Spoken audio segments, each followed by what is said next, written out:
Yang terhormat Bapak Ibu Guru SDN Klender 10 beserta stafnya, puji syukur kehadiran Allah yang telah memberikan kita nikmat sehat walafiat sehingga kita dapat berkumpul di siang yang insya Allah cerah ini dalam rangka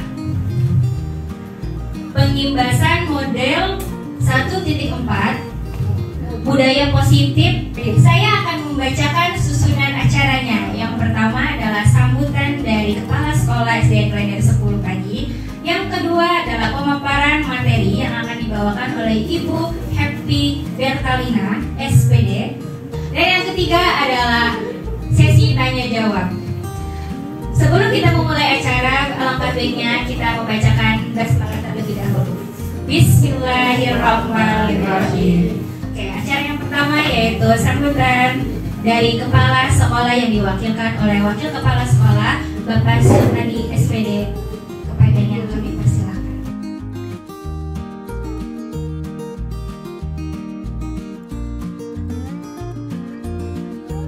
Assalamualaikum warahmatullahi wabarakatuh.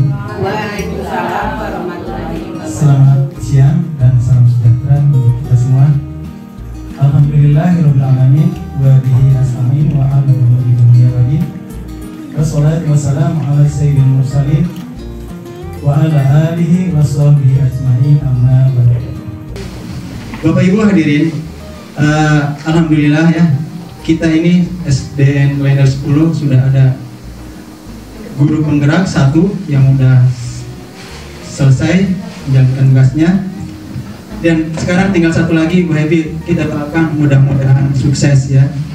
Dan Bapak Ibu ya sudah Pak mendapatkan ilmu ya, karena sekarang ini di era sekarang kita kan harus benar-benar ya sesuai kemajuan zaman.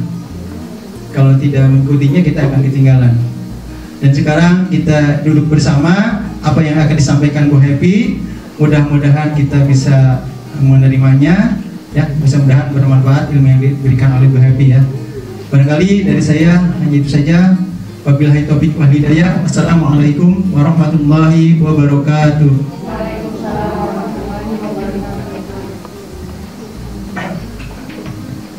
Terima kasih atas sambutannya kepada Bapak Sutardi. Oke, acara selanjutnya yaitu pemaparan materi dari Ibu Happy Bertalina yang membahas tentang pengibasan modul 1.4 budaya positif bagi pendidikan di Indonesia. Kepada Ibu Happy Bertalina, kepada yang kami persilakan.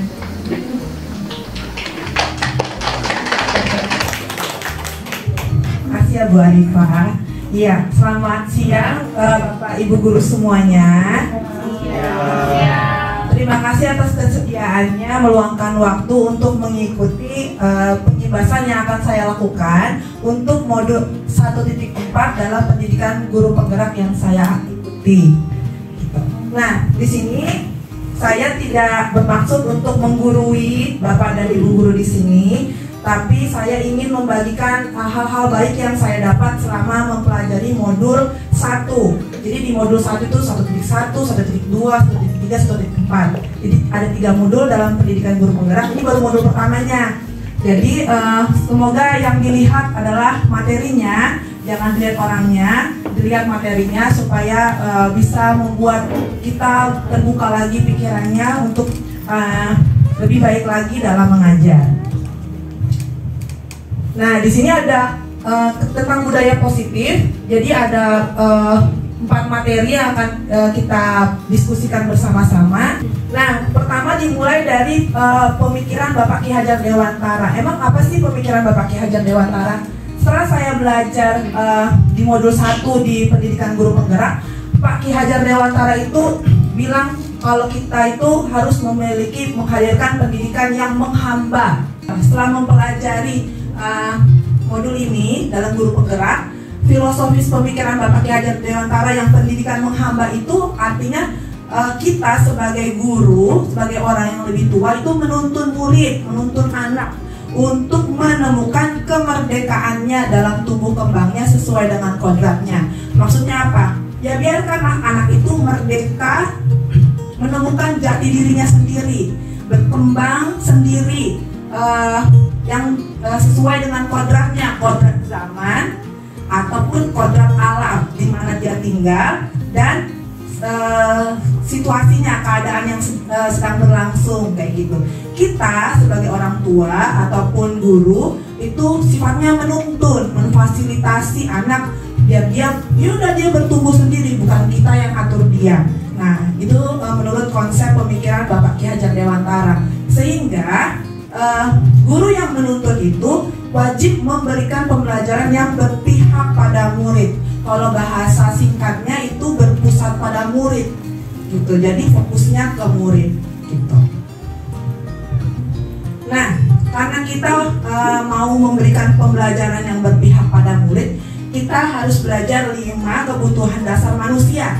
Yang pastinya murid juga punya 5 kebutuhan dasar, yaitu yang pertama bertahan hidup. Bertahan hidup itu yang bersifat fisiologis ya, manusia butuh makan, butuh rumah, butuh pakaian, butuh kesehatan. Terus yang kedua cinta dan kasih sayang. Jadi semua manusia termasuk anak-anak didik kita itu butuh disayang dan diterima oleh semua orang. Lalu kesenangan. Nah, kalau kesenangan ini semua orang butuh kesenangan dalam hidupnya. Kalau orang tua, kalau murid itu berarti dia butuh rasa senang ketika dia berada di sekolah, sehingga nantinya dia menikmati pembelajaran yang dia lakukan. Kalau dia senang, dia menikmati, dia bisa berkonsentrasi.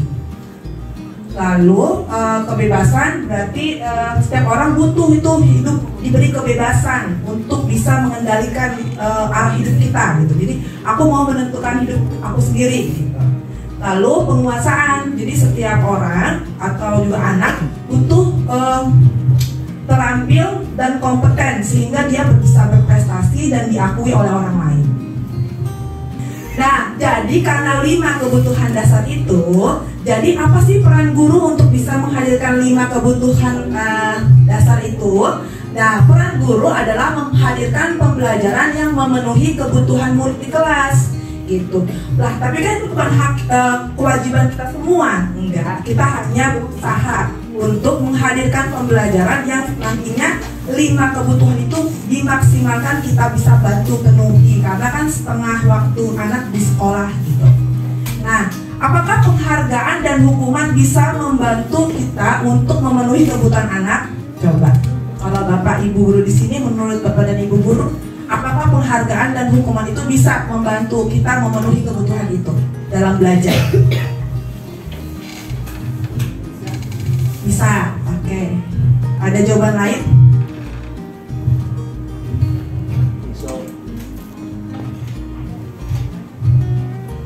Bisa, ya. Saya juga berpikir gitu. Kalau kita bisa membantu anak untuk memenuhi 5 kebutuhannya, kita bisa membuat penghargaan dan hukuman. Biasanya penghargaan dan hukuman yang bisa kita lakukan apa sih kalau di kelas? Reward, yang kasih jajan gitu ya, atau kasih barang-barang atau memberi pujian, uang gitu. Kalau hukuman, punishment, ya? Dari kesepakatan kelas. Kalau dulu di kelas saya, waktu di kelas 4D, itu kalau nggak ngerjain tugas, saya suruh jalan jongkok. Jadi kalau yang di lantai 4 pasti udah tahu gitu. Iya, gitu. Penghargaan dan hukuman. Nah, tapi ternyata penghargaan dan hukuman itu bukan kurang efektif untuk mendisiplinkan murid atau membuat anak terpenuhi 5 kebutuhannya. Ini bukan mengajari, karena saya juga dari sini juga belajar. Kalau yang di kelas 4, waktu saya di kelas 4 tahun lalu di lantai 4 pasti sudah tahu kalau saya itu menghukum anak pasti dengan jalan jongkok gitu. Ternyata itu salah gitu. Nah, ada miskonsepsi dari penerapan itu tidak efektif untuk mendisiplinkan murid. Kenapa? Yang pertama, anak itu jadi salah motivasi. Jadi kalau anak itu dikasih penghargaan, jadi dia salah motivasinya. Ternyata anak itu jadinya ingin melakukan sesuatu itu untuk mendapatkan penghargaan itu. Udah aku kerjain biar nanti aku dapat uang jajan dari bu guru misalnya. Aku dipuji sama bu guru. Itu yang pertama. Terus ada salah motivasi yang kedua.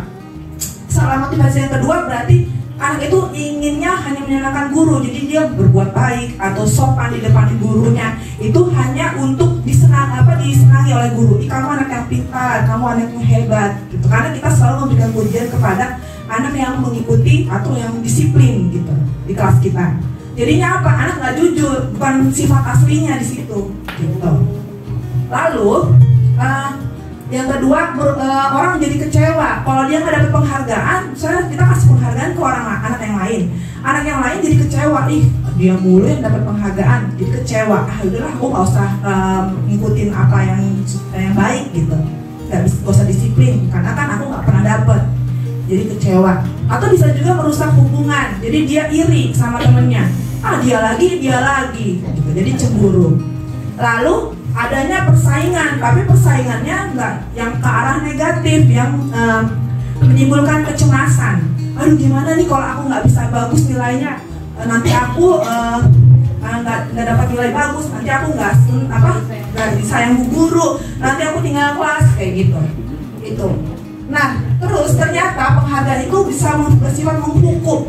Jadi anak kalau kita sering kasih penghargaan, reward atau ujian atau kasih makanan, itu ternyata bisa menghukum anak yang lain. Misalnya kalau aku nggak dikasih penghargaan sama guruku, berarti aku tuh kayak dihukum. Kenapa ya aku nggak dikasih penghargaan ya? Aduh gimana nih kalau aku ini, apa guruku nggak suka ya sama aku? Jadi jatuhnya itu menghukum ternyata.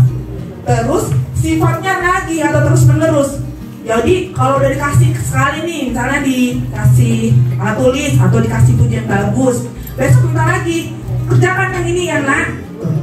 Terus kalau dari dia dapatnya apa bu? Jadi nagih jadinya, jadi kebiasaan, jadi mentalnya jadi nagih gitu, kayak gitu. Terus menekan, nah untuk yang ini adalah hukuman. Ternyata kalau kita kasih hukuman karena dia nggak melakukan itu ternyata menekan seseorang. Jadi anak itu jadi tertekan, jadi melakukan sesuatu tuh jadinya dia tertekan. Atau yang hukuman bersifat memaksa karena dia dipaksa harus melakukan itu, jadinya menekan dia untuk tidak melakukan itu.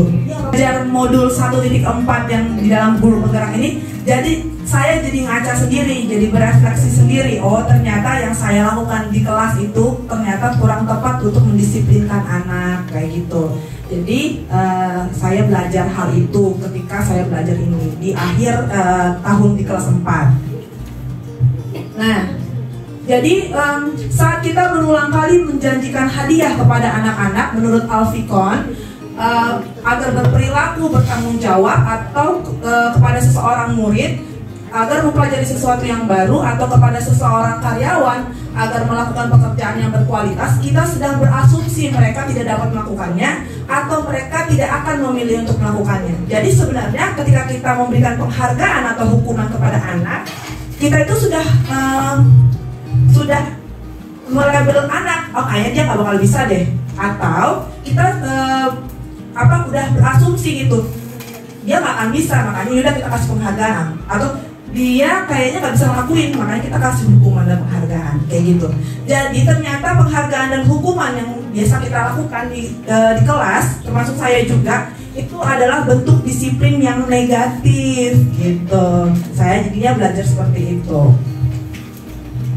Jadi apa dong yang dimaksud dengan disiplin? Bagaimana biasanya Bapak dan Ibu guru menerapkan sama Pak Tardi? Justru saya mau bertanya, kalau misalnya kita tidak melakukan hal yang tadi, apa yang harus kita lakukan? Jadi saya mau nanya mungkin begini. Oh gitu. Iya. Jadi bertanya, iya. Kalau kita nggak boleh memberikan penghargaan atau hukuman, bagaimana cara kita mendisiplinkan anak? Iya. Ya, jadi setelah saya pelajari modul 1.4 itu, mendisiplinkan anak dengan cara memberikan penghargaan dan hukuman itu ternyata bentuk disiplin yang negatif. Nah, bagaimana caranya? Yaudah lanjut aja deh. Jadi nanya ya. Nah, jadi ini menurut Bapak Ki Hajar Dewantara, jadi kalau belajar di pendidikan guru penggerak itu lebih banyak belajar tentang konsep-konsep. Jadi dia kayak gitu. Jadi dia kalau PG kan belajarnya tentang bagaimana praktik pembelajaran langsung dari orang-orang yang berpengalaman. Kalau PGP pendidikan guru penggerak lebih banyak belajar konsep-konsep, pandangan-pandangan siapa. Nah, ini menurut pandangan Bapak Ki Hajar Dewantara lagi.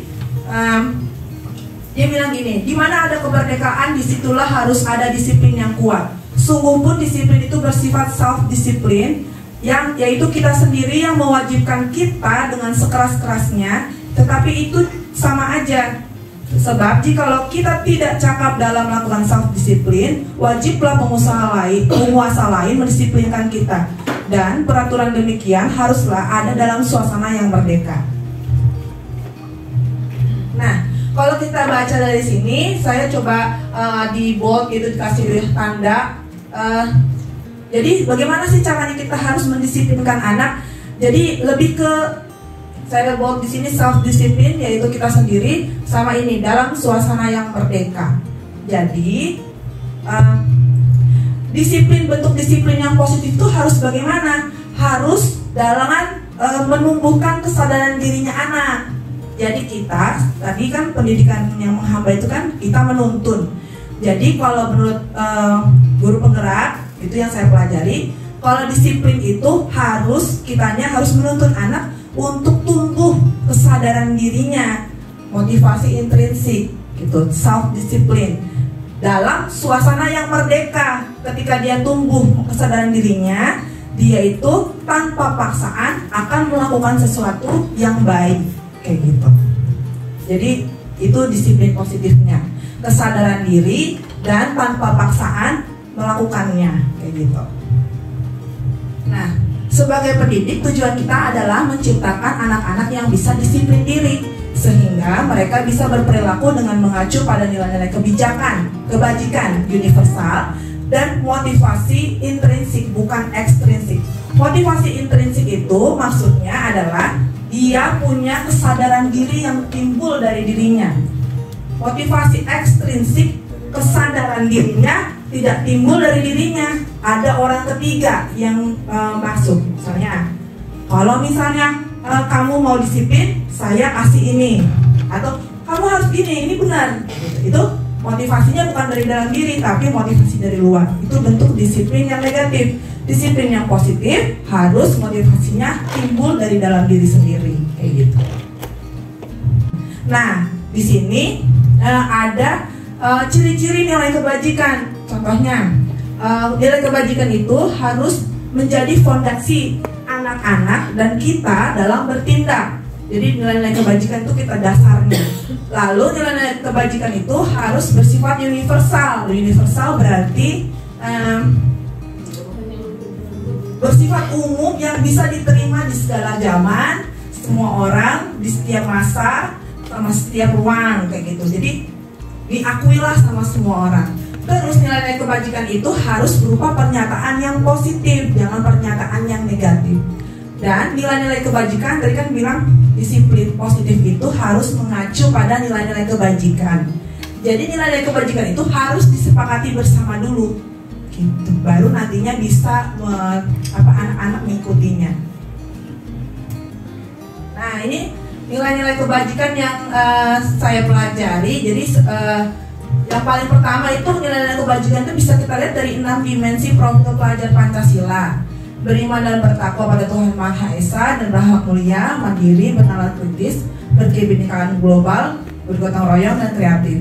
Oleh ini menurut IBO Primary Years Program, yang ini menurut 9 pilar karakter bisa dilihat. Terus intinya kalau nilai-nilai kebajikan itu pasti segala sesuatu yang positif, yang baik.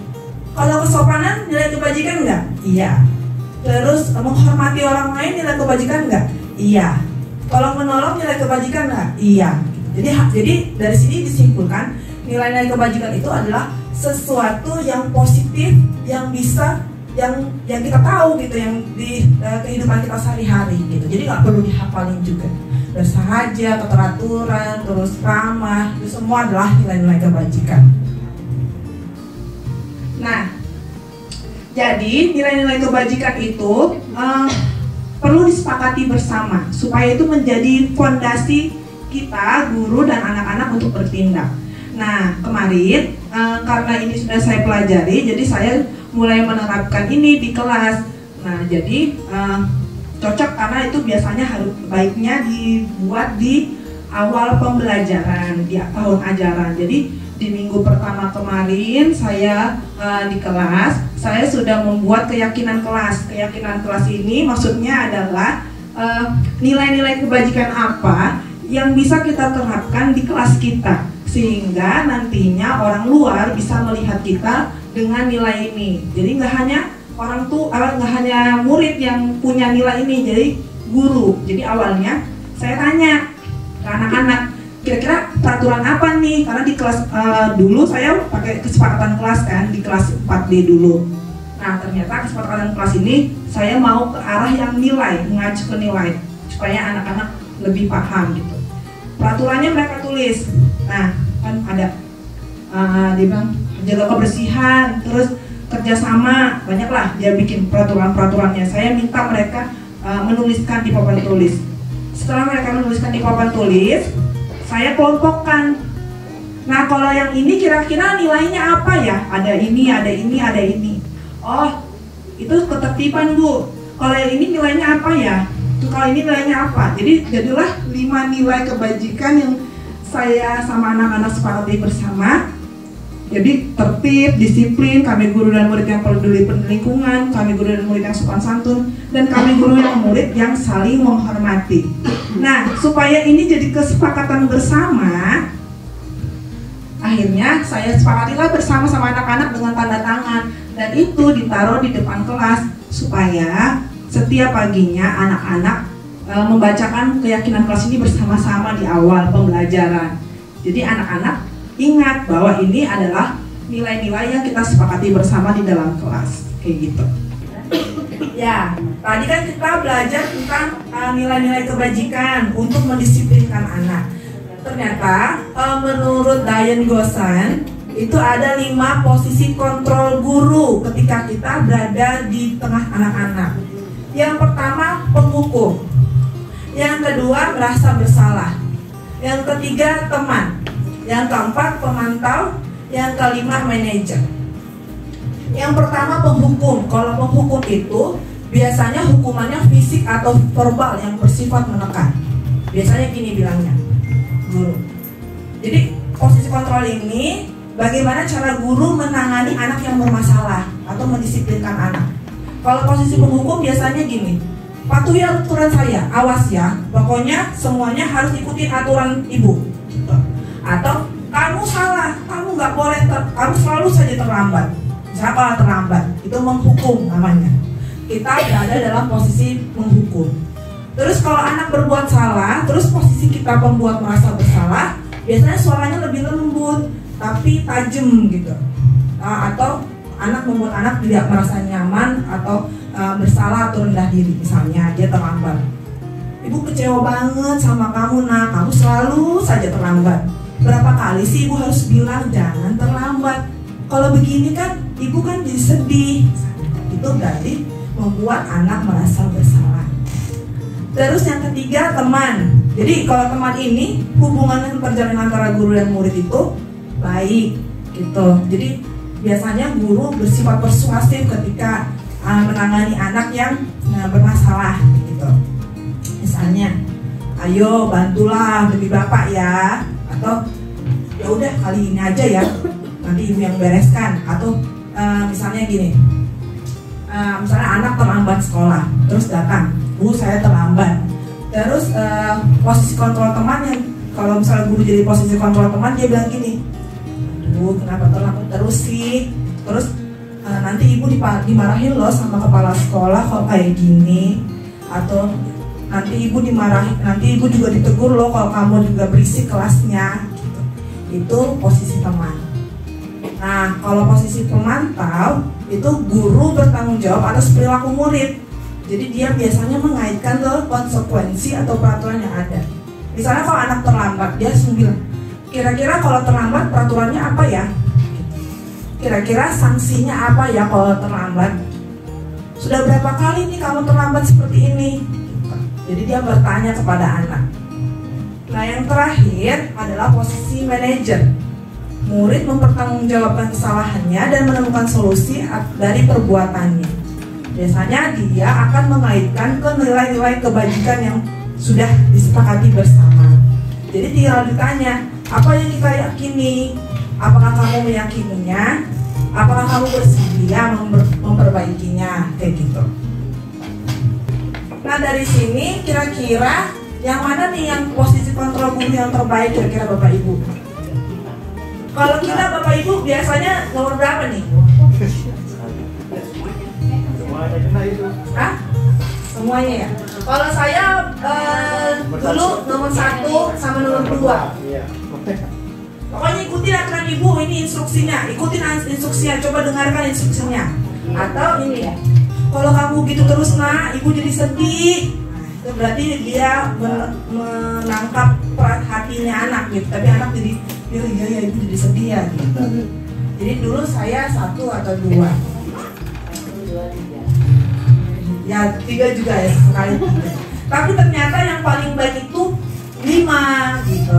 Kita itu guru berdasarkan yang ku pelajari itu, kita itu jadi manajernya anak kayak gitu. Jadi bukan kita yang mempertanggungjawabkan kesalahannya anak. Jadi kalau anak bersalah, bukan kita yang mempertanggungjawabkan kesalahan anak, tapi harusnya kita mempersilahkan anak mempertanggungjawabkan dirinya sendiri atas kesalahannya gitu, dan menuntut anak agar bisa menemukan solusi dari perbuatannya kayak gitu. Nah, kalau kita sudah tahu kalau posisi kontrol terbaik itu adalah sebagai seorang manajer, apa yang perlu kita lakukan agar murid menyadari dan memperbaiki kesalahannya serta menemukan solusi dari permasalahannya. Jadi maksudnya gini, kalau kita jadi seorang manajer, kira-kira apa sih yang perlu kita lakukan agar murid itu tadi sadar kalau dia itu salah, terus dia mau berusaha mencari solusi dari permasalahannya gitu. Nah, menurut yang saya pelajari juga, kalau kita sebagai seorang manajer, posisinya manajer, posisi kita dalam mengontrol anak manajer, kita harus melakukan restitusi kayak gitu. Nah, restitusi itu, coba deh Bu Arifah yang membaca restitusi. Restitusi merupakan sebuah proses seorang memperbaiki kesalahan yang telah dibuatnya sehingga menjadi pribadi dengan karakter yang lebih baik. Proses restitusi biasanya dilakukan oleh guru ataupun orang tua sebagai proses kolaboratif bersama murid dalam mengajarkan murid untuk mencari solusi untuk masalah yang dihadapinya. Fokus dari proses restitusi adalah menumbuhkan kesadaran dari diri dalam diri, motivasi intrinsik, dan menghargai nilai-nilai kebajikan yang mereka percayai. Terima kasih Bu Arifah. Kesini dikit ya. Nah, jadi restitusi. Jadi kalau kita sebagai seorang manajer, kita itu harus melakukan restitusi pada anak. Jadi saya sadar, oh iya ternyata sudah saya salah posisi kontrolnya, ternyata saya juga harus melakukan restitusi. Proses restitusi ini adalah proses memperbaiki anak-anak atau seseorang. Jadi nggak hanya buat anak-anak sih, kalau buat anak sendiri boleh, teman boleh, atau buat siapa aja boleh. Jadi restitusi itu adalah proses seseorang memperbaiki kesalahan yang sudah dibuatnya sehingga menjadi pribadi dengan karakter yang lebih baik. Jadi memperbaiki kesalahan, ya. Terus gimana cara anak itu memperbaiki kesalahan? Dengan cara mengajarkan murid untuk bisa menemukan solusi yang kuning, solusi sendiri, sehingga dengan cara menumbuhkan kesadaran diri dalam dirinya masing-masing dengan menghargai nilai-nilai kebajikan yang mereka percayai. Jadi ketika melakukan restitusi, cara restitusi itu kan anak melakukan kesalahan, kita berusaha anak itu memperbaiki kesalahannya dengan cara anak itu kita sadarkan dia itu salah dengan yang mengacu pada nilai-nilai kebajikan kayak gitu. Nah, restitusi itu sendiri kan tadi proses memperbaiki kesalahan. Nah, itu ada 3 langkah. Nah, biasanya 3 langkah itu dibuat dalam segitiga, namanya segitiga restitusi. Jadi segitiga restitusi itu adalah langkah-langkah atau tahapan kita memperbaiki kesalahan murid dalam melakukan restitusi. Yang pertama itu ini, menstabilkan identitas.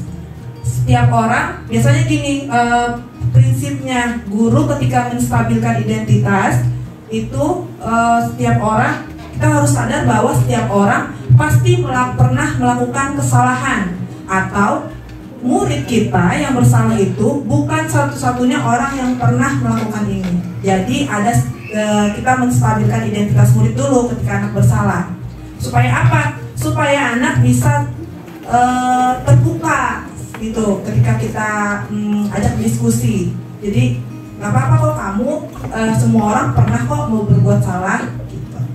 Nah, setelah anak itu terbuka, tahapan yang kedua adalah validasi tindakan yang salah. Jadi dalam tahapan ini biasanya pertanyaannya, kamu tentu punya alasan kenapa melakukan itu, atau adakah cara yang lebih efektif untuk mendapatkan apa yang kamu butuhkan. Nah, yang ketiga, menanyakan keyakinan. Nah, ini sesuai dengan nilai-nilai kebajikan yang awal-awal sudah kita tentukan di kelas. Nah, contohnya, keyakinan kelas apa yang telah kita sepakati. Kamu ingin menjadi orang seperti apa? Itu pertanyaan-pertanyaan yang bisa kita tanyakan kepada murid. Kita harusnya menuntun anak untuk sadar sendiri kesalahannya. Ada contohnya. Jadi yang jadi Pak Joko itu Pak Tardi, terus yang jadi Mario, yang Mario aja lah ya, nggak usah ada Adinya. Oh, Mario sama Adi, Al sama Adam aja. Gantian, ya. Siapa dulu? Mau Al dulu atau Adam dulu? Baca doang. Yang kenceng ya. Dari Pak Joko dulu berarti Pak Tardi. Joko, baca Pak Joko. Langsung bawah saya dong. Masuk bawah. Itu ada Itu kayak dialog. Mario, Adi, Bapak tadi dengar laporan dari guru piket di kantin. Sepertinya kalian dalam masalah ya. Apa yang terjadi? Iya. Iya Pak, kami berbuat salah. Tadi pada jam istirahat pagi, kami main lempar-lemparan makan di kantin. Tapi tidak sengaja malah lempar kena wajah Ibu Nina, kepala sekolah itu ketika beliau sedang berjalan. Tapi kami tidak sengaja Pak. Baiklah Nak, setiap orang pernah berbuat kesalahan dan kadang kita tidak sengaja melakukannya. Sekali lagi, kalian pasti melakukan itu ada alasannya, ya. Pasti seru ya main lempar-lemparan, lempar-lemparan makanan begitu. Tetapi yang kalian lakukan merugikan orang lain. Ya Pak. Ini sedikit banget. Itu ada lagi. Nah, sekarang coba kita pikirkan bersama, apakah tindakan yang kamu lakukan sesuai dengan nilai keyakinan kelas kita? Tidak Pak. Nilai keyakinan kelas mana yang telah kita yakini namun tidak sesuai dengan tindakan kita? Ini coba Adam gantian. Kita harus bersikap baik satu sama lain dan menghormati orang lain dan menghormati dirimu sendiri. Kalian berdua ingat dengan baik keyakinan kelas kita. Ketika kalian main lempar-lemparan, lempar-lemparan makanan dan mengenai Ibu Dina, apakah ketika kalian melakukan itu kalian menghormati orang lain dan lingkungan? Tidak Pak. Kalau begitu, bagaimana seharusnya kalian lakukan agar tetap merasa senang bermain dengan tetap menghormati orang lain? Jadi ini contoh kegiatannya. Kegiatan itu Mario sama Adi itu lempar-lemparan makanan di kantin. Terus nggak sengaja kena mukanya ibu kepala sekolah, kayak gitu. Jadi Pak Joko sebagai wali kelasnya, datang. Berarti ini ada masalah kan? Biasanya kalau kita apa tuh yang kita lakukan? Nanti coba refleksi sendiri aja. Ternyata kita pasti kan udah langsung emosi gitu, ya ampun malu-maluin aja atau gimana. Nah ternyata kita sebagai seorang manajer yang tadi harusnya melakukan restitusi. Ini contoh Pak Joko saat melakukan restitusi kepada anaknya, sampai anaknya itu sadar itu salah gitu. Nah, tahap pertama itu menstabilkan identitas. Dia panggil dulu kan, terus ditanya kronologisnya, baru dia mengatakan kata-kata yang buat anak-anak itu jadi lebih apa ya? Kalau di gurunya mengatakan seperti ini, setiap orang benar, baiklah nak, setiap orang pernah berbuat kesalahan, kadang kita tidak sengaja melakukannya. Kira-kira anak tuh kayak gimana tuh kalau dibilang kayak gitu? Ya merasa salah. Kayak tenang gitu ya, nyuh gitu, nyuh. Jadi dia guruku nggak langsung marah nih, jadi dia berani untuk terbuka gitu. Lalu setelah ngomong kayak gitu dia bilang, kalian pasti ada maksudnya nih, ada alasannya melakukannya, bukan melakukan yang lempar makanan ke kepala sekolah ya. Jadi itu kan kayak nggak sengaja. Maksudnya alasan untuk melakukan lempar-lemparan makanan itu pasti ada nih alasannya. Seru ya kalau misalnya main lempar-lemparan kayak gitu ya. Kayak gitu. Jadi kayak itu memvalidasi tindakan yang salah. Kita bilang dulu, seru ya gitu, atau pasti ada alasannya nih kamu melakukan itu. Tapi yang kalian lakukan itu salah, merugikan orang lain kayak gitu. Nggak boleh ngomong salah, merugikan orang lain, karena nggak harus kata-katanya positif. Terus nanti dia cerita, ngomong lagi. Nah, coba kita pikirkan bersama, apakah yang kita lakukan sesuai dengan nilai keyakinan kelas kita. Nah, karena kita sudah menentukan nilai keyakinan kelas sebelumnya, jadi langsung dikaitkan ke situ saja. Kira-kira yang kamu lakukan itu sesuai nggak dengan nilai keyakinan kelas kita, kayak gitu? Enggak bu, iya bu, kayak gitu kan nanti. Nah, baru menanyakan keyakinan di tahap terakhir. Kalau memang tidak sesuai, keyakinan kelas yang mana nih yang kita tidak sesuai gitu. Jadi apa namanya?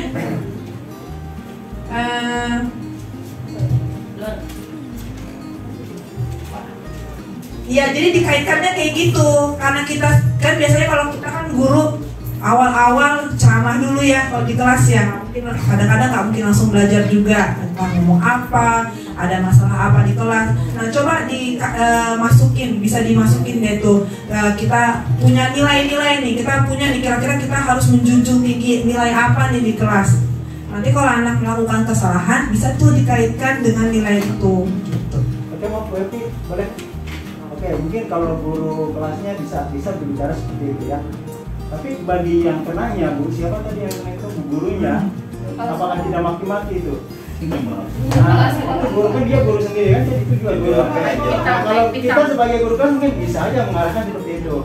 Dan sebelum ke kita pasti guru yang kenal yang baru itu pasti dia udah marah-marah dulu pasti. Nah, itu menurut saya ya memang gitu ya. Tapi gitu, kalau menurut saya pertama langsung segera ditindakin sama guru kelasnya dulu Pak. Guru kelasnya harus tahu dulu kenapa sih alasannya dia melakukan itu. Nanti dari guru kelas itulah yang harusnya bisa bukan membela ya, tapi menceritakan kronologisnya. Bu, saya udah ngomong ini ke anak ini gitu. Makanya ini kalau di guru penggerak suruh di-sharekan ke semua guru-guru di sekolah ya, supaya punya satu pandangan yang sama gitu. Ya mudah-mudahan harapannya seperti itu. Jadi kalau kita nanti di luar jalan, di situ lapangan, anak-anak main bola kena muka kita, oh ya nah nggak apa-apa gitu aja. Ini nggak apa-apa nah. Ibu maafin nih, kamu lagi main bola, ibu yang salah mau lewat sini, kamu main bola, ibu lewat sini. Juga. Gak iya. Bukan. Kalau di sini diibaratkan kalau misalnya ada masalah terus kena tuh sama guru lain. Nah, itu segera tuh guru kelasnya yang tahu yang itu. Dan kamu kelas berapa nak? Oh iya, nanti ngomongnya ke guru kelasnya.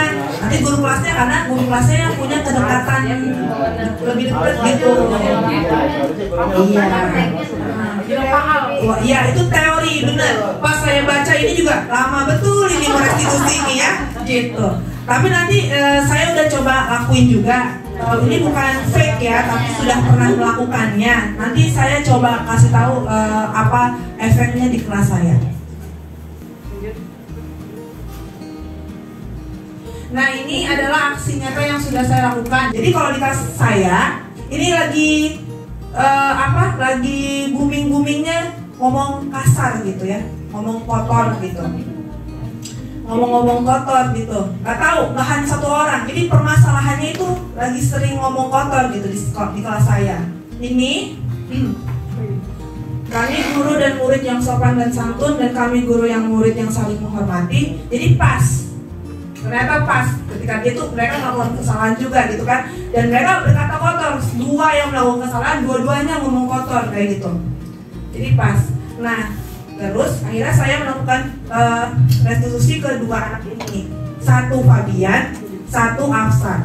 Yang lain, ada dua orang murid yang bercanda dan berkata bakso. Kemudian Afsar, salah seorang murid yang lain, tiba-tiba menyimpali perkataan temannya tersebut dengan tidak sengaja berkata kasar, yaitu bakso. Kak, Afsar, ini tidak cerita atau laporan dari teman-temannya Afsar, katanya mendapatkan kata yang tidak sesuai dengan benar.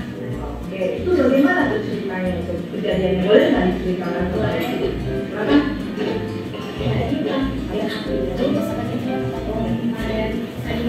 Coba yang bahasa nah, terus si Udyasari sama Enda itu kan dari siapa sampai lari masuk.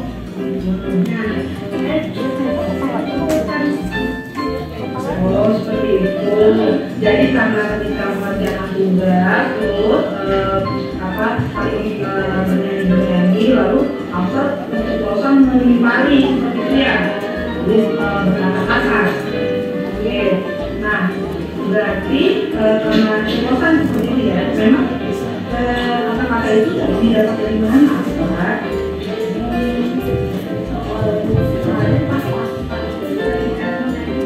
Oh, sering ngomong seperti itu. Oke, jadi karena kebiasaan ya. Nah, seperti ini. Nah, hanya Afsar yang pernah berbicara keceplosan ya. Hampir semua orang pernah melakukan keceplosan, hal-hal yang tidak sadar langsung dilakukan. Dia juga pernah tuh atau tidak secara tidak sadar dilakukan atau keceplosan. Tapi menurut Afsar nih, kira-kira keceplosan untuk menimpali teman berkata kasar seperti itu boleh nggak bisa dilakukan? Tidak. Kalau seperti itu coba kita pikirkan, apakah berkata kasar atau dengan keceplosan berkata kasar itu sesuai nggak dengan nilai keyakinan kelas kita? Tidak. Nilai keyakinan kelas yang mana nih yang kira-kira tidak sesuai dengan tindakan kita Afsar? Kesopanan atau dan santun. Oke. Mengapa sih kita harus atau penting melakukan nilai kesopanan itu? Karena kalau bersopan kita tidak akan orang lain. Oke, jadi kalau kita berkata sopan, bertindak sopan, kita tidak akan menyakiti perasaan orang lain. Berarti Afsar sadar ya bahwa nilai kesopanan itu penting untuk dilakukan ya. Oke, kalau kira-kira nilai kesopanan itu penting dilakukan, bersediakah Afsar untuk memperbaiki kesalahan Afsar sebelumnya, keceplosan untuk berkata kasar? Bersedia. Nah, kalau bersedia, kira-kira apa yang bisa Afsar lakukan untuk memperbaikinya? Langkahnya seperti apa?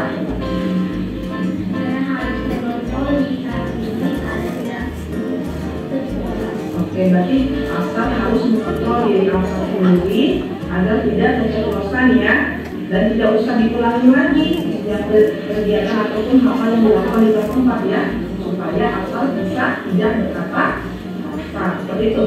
Oke, baik sekali yang dilakukan Afsar. Semoga apa yang tadi Afsar katakan bisa dilakukan sehingga nanti tidak diulangi lagi berkata kasarnya, apalagi keceplosannya ya. Terima kasih banyak Afsar sudah boleh berdiskusi dulu sehingga Afsar bisa menjadi sekarang. Ya, jadi ini contoh saya waktu melakukan restitusi. Ini ada nggak efeknya? Ada sebenarnya kalau di kelas saya. Terus setelah kejadian itu dia berusaha untuk tidak ngomong seperti itu. 2 minggu ini kan udah berjalan 2 minggu, ini minggu ketiga. Jadi dia berusaha nggak ngomong kayak gitu. Terus ketika dia dengar temennya ngomong kayak gitu, Bu, itu dia ngomong kayak gitu juga, panggil Bu, wawancarain juga. Jadi berarti kan dia sadar kalau dia salah, itu salah perbuatannya, jadi dia bisa tegur temennya juga. Itu sih yang saya dapat. Terus efeknya ke saya apa? Ya saya jadinya nggak sering marah-marah gitu. Tadinya mungkin kalau anak nakal atau anak berbuat salah, biasanya udah langsung gitu, ngoceh-ngoceh langsung sendiri. Tapi setelah belajar restitusi ini ya belajar jadi lebih apa ya, jadi oh ini anak harus belajar bertumbuh sendiri. Saya cuma tuntun dia aja, dia bukan dia jadi anak yang baik, anak yang berhasil itu bukan karena saya, karena anaknya sendiri gitu. Jadi dari situlah saya belajar mengurangi sedikit demi sedikit hukuman di kelas, mengurangi sedikit demi sedikit penghargaan kepada anak-anak, sama yang menyelesaikan masalahnya mencoba untuk melakukan restitusi supaya lebih ya anaknya diajak berpikir kalau dia itu salah, bukan kita yang ngomong salah. Ya itu aja sih materinya. Ada Bapak Ibu yang mau bertanya terkait materinya, boleh silakan. Saya coba jawab. Aja karena kan aku kelas kelas 1 yang bener-bener mereka tuh belum paham disiplin, belum sadar sepenuhnya tentang tanggung jawab, bener-bener kayak kertas kosong yang memang salah gitu. Jadi sebenarnya orang tuanya yang disini bareng kosongnya gitu. Saya pernah menerapkan mencoba untuk gak marah, mencoba untuk jadi teman mereka, mencoba untuk diskusi. Terus kok jadinya mereka mulai kembali, jadi mengulangi kesalahan yang sama dengan alasan gini, nggak apa-apa, kan diskusi nggak pernah marah gitu. Jadinya jadi seperti itu, padahal maksud saya seperti itu, kamu sadar kalau ini tuh salah gitu, tapi jadinya mereka seperti itu, kayak menyepelekan akhirnya gitu. Saya juga nggak pernah marah kok gitu. Jadi mereka malah memulai kembali gitu. Jadi jatuhnya kayak kok jadi bukannya menyadari ya, mungkin memang faktor usia mereka juga gitu. Jadi kadang di kelas saya jujur memang kadang ada punishment gitu, karena memang pernah mencoba seperti ini, jadinya mereka kayak menyepelekan gitu. Oh nggak pernah dimarahin kok kalau kita bikin salah gitu. Karena itu kelas rendah ya. Kalau kelas itu mungkin mereka sedikit banyak udah ada rasa tanggung jawab, rasa bersalah. Kalau kelas 1 tuh nggak ada sama sekali gitu loh. Bener-bener kayak disiplin tuh apa mereka nggak ngerti. Terus itu aja sih pengalaman saya gitu. Pengalaman saya mencoba untuk nggak marah gitu kan. Itu aja sih gitu. Itu kira-kira gimana kalau untuk kelas rendah, kelas 1 yang memang belum paham apa tuh tanggung jawab atau disiplin gitu. Iya, Mas Yogi, makasih sharingnya. Kalau ini kan pertama berdasarkan Bapak Ki Hajar Dewantara, anak itu dititipkan ke guru itu sebenarnya katanya, saya juga belum tahu, sebenarnya bukan kertas yang putih banget, dia udah ada coretan samar-samar, tinggal gurunya aja nuntun dia tuh nyoretnya ke arah mana gitu. Itu katanya Bapak Ki Hajar Dewantara, memang sangat filosofis sih. Nah terus yang kedua, kalau menurut saya untuk anak kelas kecil, anak kelas 1 itu bisa juga diajak kesepakatan, tapi mungkin perannya lebih banyak orang gurunya, karena kan dia baru belajar dan mungkin aku kemarin udah bikin awal-awal waktu itu kan bikin kesepakatan bersama, bikin kata-kata bersama. Mereka kayak gini, apa ya bu gitu. Mereka tuh nggak paham ya, yuk gimana supaya belajarnya tertib, ngobrol nggak ini. Mereka paham, tapi ya itu mereka sekedar buat, tapi mempraktekannya mereka nggak paham gitu. Oh iya, karena memang baru belajar. Iya. Kalau di saya itu namanya tadi 5 nilai itu saya baca tiap pagi. Jadi sebelum belajar kita baca dulu ya, 1, 2, 3. Tapi bukan hanya anaknya yang baca, gurunya juga baca, karena gurunya juga bersepakat bersama. Jadi baca dulu. Nanti kan lama-lama tuh anak hafal. Kalau di kelas saya waktu tulis waktu nulis itu hari pertama mereka boleh pulang kalau mereka hafalin dulu semuanya. Jadi kan tertanam nih di pikirannya gitu. Atau kalau nggak usah kayak gitu, bacain tiap hari kayak Pancasila gitu, dibaca kan nanti lama-lama ingat, lama-lama juga jadinya secara alam bawah sadar pasti ingat juga gitu. Nah kalau misalnya gimana sih cara membuat nilainya? Kalau kelas ini juga kan nggak langsung gitu, Miss Mugi. Saya contohin satu dulu nilainya. Jadi mungkin Miss Mugi bisa contohin satu. Misalnya anak-anak, kalau misalnya di kelas itu kamu tuh pengennya jadi anak yang apa? Kalau Bu Guru inginnya ibu guru sama kalian pengennya jadi anak yang disiplin. Bagus ya kalau jadi anak disiplin. Kalau disiplin itu contohnya apa sih? Gitu. Terus yang kedua, terus habis itu apa lagi ya? Kalau selain disiplin gitu. Nanti anak, Bu harus kalau kemarin di sini harus harus piket Bu. Ya udah, kalau piket berarti jaga kebersihan ya. Harus apa dong? Jaga kebersihan. Kalau jaga, kan dia nggak tahu nilai itu. Terus kalau jaga kebersihan, bisa nggak orang yang cuek itu jaga kebersihan? Enggak Bu. Jadi harus kayak gimana? Peduli Bu. Oh ya, berarti kita tulis ya peduli. Jadi ngarahin gitu. Yang jadi ke situ. Udah mencoba mengarahkan, tapi karena kelas 1 gitu terus diarahin. Tapi itu pemahaman mereka, kesepakatan mereka itu terbatas sekali. Iya, betul. Kita bikin kesepakatan ya kayak buang sampah, buang sampah. Terus kita udah bikin, bahkan kita bikin cap jempol mereka semua bahwa ini kesepakatan bersama. Sudah, tapi memang prakteknya itu agak sulit sekali. Berarti mungkin posisi kontrolnya Miss Mugi harus lebih banyak ke arah manajer gitu. Kadang kita juga pengen kan kita jadi anak sama temennya kan jadi temen gitu ya, biar anak itu nyaman sama kita. Tapi ternyata kalau terlalu banyak anak kita jadi temen sama anak, jadinya anak itu lunjak gitu. Makanya aku ada sistem punishment, jujur aja saya masih ada sistem punishment karena berdasarkan pengalaman ketika kita ada sekedar jadi teman aja kan memang menyepelekan. Akhirnya ada sistem punishment, sedangkan kayak jadi karena kan tidak boleh ada punishment. Nah itu yang akhirnya jadi membingungkan gitu. Iya, saya juga kalau pas belajar ini juga, aduh berat ternyata jadi guru itu. Nah, jujur kalau selama belajar ini pun 2 bulan, kalau dibilang saya berubah 100% jadi orang yang nggak ada punishment, nggak juga. Tapi belajar mengurangi sedikit-sedikit, belajar kontrol emosi sedikit-sedikit gitu. Yang tadinya ngoceh-ngoceh, marah-marah, capek-capek, teriak-teriak, oh ternyata itu ternyata bukan buat anak jadi ini gitu. Jadi sedikit-sedikit aja Miss Mugi, misalnya nilainya nggak usah terlalu banyak, nilainya cuma 2, tapi 2 itu diterusin, diingat terus. Mereka anak juga penasaran, ini apa sih Bu maksudnya? Nanti kita jelasin. Nah, sedikit-sedikit aja sih kurang-kurangin, ntar lama-lama kan yang penting kita kan membiasakan anak supaya anak itu sadar bahwa itu sebenarnya intinya gini, di budaya positif itu anak tuh kalau buat salah dia tuh sadar.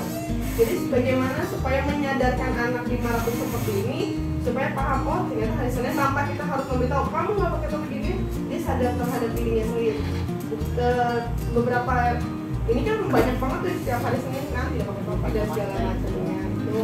Terus yang kemudian yang kedua, saya punya pengalaman gini, perbandingan antara kelas kemarin saya aja dengan yang tahun ini saya aja. Kalau dulu saya biasanya adalah anak dari awal saya bilang kamu sudah, karena pas tinggi ya saya ngajar Bu Epi, karena aku sudah tahu mana yang salah, mana yang benar. Ternyata kalau yang pas kemarin saya aman Bu Epi, makanya saya bisa kalau ada tugas di bawah tuh saya aman meninggalnya. Kemudian tapi yang kedua, yang tahun ini saya udah ngajarin kamu mungkin tidak perlu ngoceh-ngoceh, tapi kamu tahu ini salah atau enggak. Ternyata itu tidak berlaku. Gitu. Bagaimana Bu Epi cara melakukan? Terima kasih Bu Epi. Iya, Putri. Sebenarnya anak itu jalan dari barisannya ke sana sendiri pun sebenarnya dia sudah ada kesadaran dirinya sebenarnya. Berarti budaya itu sudah terbentuk sebenarnya. Kalau dibilang ada punishment juga sebenarnya di hari Senin itu nggak ada punishment menurut saya. Konsekuensi. Kalau kamu diocehin dulu kan, terus akhirnya ya udah besok jangan diulangi lagi ya. Yaudah sekarang pungut gitu. Apa namanya tuh sampah-sampah. Itu sebenarnya konsekuensi, bukan punishment. Kalau punishment kan dia benar-benar paksa harus gitu, benar-benar. Tapi anak itu jalan sendiri. Sebagian besar anak itu jalan sendiri datang ke situ karena memang oh ya kalau emang aku udah nggak ini, aku harus baris itu. Nah, sebenarnya budayanya sudah terbentuk kalau menurut saya. Tapi gimana caranya? Nah ini kan orangnya banyak ya, berarti prosesnya nggak langsung jadi. Jadi mungkin yaitu di pembiasaan di hari-hari berikutnya diingatkan aja tentang budaya tertib dan disiplin kayak gitu. Kalau tertib sama disiplin seharusnya kita seperti apa ya? Nah, gitu. Terus itu diulang-ulang karena kan kita tugasnya yang menuntun ya. Jadi nggak hanya sekali, prosesnya berulang-ulang. Mudah-mudahan itu bisa membuat anak itu jadi sadar, lama-lama berkurang. Tidak berhak membuat anak itu kita bentuk. Nah, menurut Ki Hajar Dewantara kita tuh cuma tuntut. Nah, untuk anak di kelasnya Putri, dulu juga saya merasakan itu Putri waktu di kelas 4 deh. Pas nyampe, anaknya ternyata seperti ini, gitu. Luar biasa gitu. Dengan suaranya teriak-teriak kemana-mana sampai pengang kepalaku gitu kan, apalagi pertama kali di negeri. Terus munjuk-munjuk kalau ngomong, nah itu PR besar banget. Iya, munjuk-munjuk. Jadi sama kondisinya sama Putri lagi pegang kelasnya Pak Adam dulu. Saya pegang kelasnya Putri dulu kemarin. Kayak gitu juga teriak-teriak sampai kepala saya pengang. Bahkan sampai nunjuk-nunjuk, Bu kalau gini. Gitu.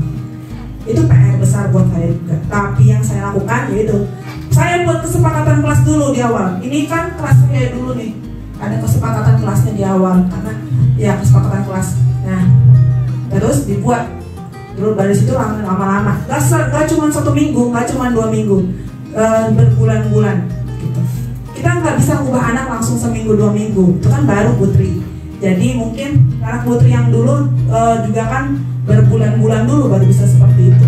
Udah saya masuk ke kelas, saya bilang gini, nah ibu jadi guru kalian nggak 24 jam. Ibu cuma bisa bertanggung jawab sama kalian dari kalian datang ke sekolah sampai pulang sekolah. Selebihnya kalian di rumah. Ibu nggak tahu kalian kayak gimana di rumah. Terus ada yang bilang, ya udah Bu, saya di sekolah aja terus biar bisa diawasi sama ibu. Tapi saya bilang gitu, ibu nggak 24 jam mengawas kalian. Kalian yang bertanggung jawab untuk diri kalian sendiri, begitu. Jadi nilai-nilai ini yang kita sudah sepakati bersama, tolong bersikaplah seperti anak pada usianya. Jadi intinya sih sebenarnya coba pakai nilai-nilai aja Putri, karena masih mumpung 3 minggu. Gak tahu ya ini sih pelajarannya ya, harusnya tidak perlu pakai punishment, tapi coba dikurangi aja. Mungkin nggak bisa 100% tidak pakai punishment. Coba dimulai dari tentuin bersama nilai-nilainya aja dulu. Jadi kalau ketika anak berantem atau melakukan kesalahan, kaitin lagi sama nilai itu. Itu intinya sih di sini. Dikaitin lagi. Kamu tahu nggak itu salah? Kamu tahu nggak itu benar apa enggak? Enggak Bu. Kalau nggak benar sesuai nggak sama nilai yang kita sepakati bersama? Enggak Bu. Berarti kamu harus apa? Gitu. Jadi itu kayaknya sih mengurangi energi kita ya untuk marah-marah. Gitu sih. Itu aja sih. Ada lagi? Udah. Ya terima kasih Bapak Ibu. Semoga ini ilmunya yang saya pelajari itu bisa bermanfaat. Jangan lihat orangnya, jangan lihat dirinya, tapi lihatlah materi yang disampaikan. Semoga ini jadi modal yang baik Bapak Ibu untuk semakin hari semakin jadi guru yang lebih baik. Ya terima kasih atas perhatiannya. Terima kasih juga Bu Happy. Masya Allah, alhamdulillahirrahmanirrahim. Sangat excited. Masya Allah, sangat interaktif sekali. Kayaknya bagus sekali itu aku melihatnya. Iya, aku sampai Masya Allah, melihatnya.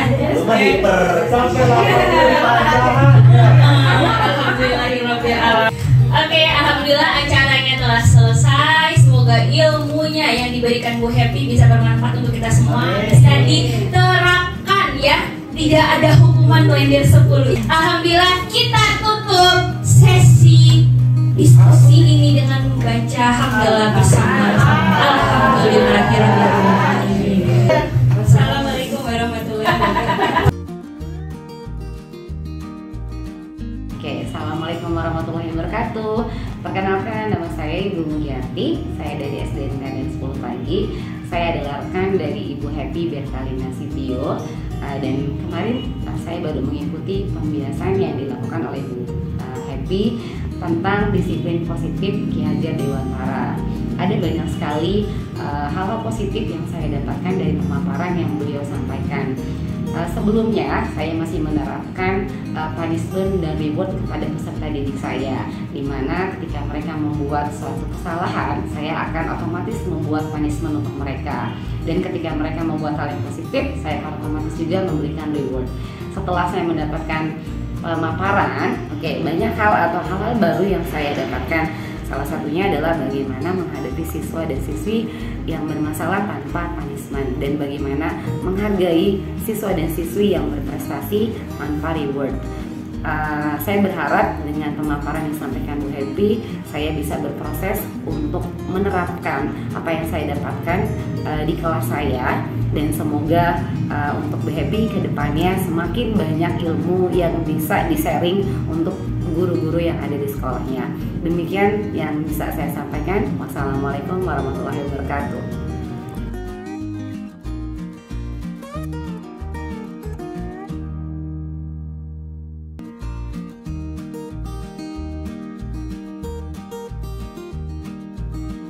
Ikan gelembung, ikan gelembung. Oke, ini nilai pilihan kelas yang sudah kita buat bersama kemarin, bukan dari guru aja, tapi juga dari kita bersama. Kita akan baca bersama-sama, Bu Guru juga baca ya. Dari sini, sini. Satu, dua, tiga.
Assalamualaikum warahmatullahi wabarakatuh. Perkenalkan, nama saya Sabrina Permata Hadi, kelas 5D. Saya sekolah di SDN Kalender 10 pagi. Saya senang sekolah di SDN Kalender 10 pagi. Mempunyai teman yang baik, guru yang baik, cantik, dan ramah. Namanya Bu Happy. Bu Happy ketika mengajarkan saya langsung mengerti dan mendapatkan nilai yang memuaskan. Saya senang berdiskusi dengan teman saya dan guru saya membuat keyakinan kelas. Saya dan teman-teman saya harus menjadi anak yang tertib, disiplin, peduli lingkungan, sopan dan santun, dan saling menghormati. Terima kasih teman-teman dan guru. Wassalamualaikum warahmatullahi wabarakatuh.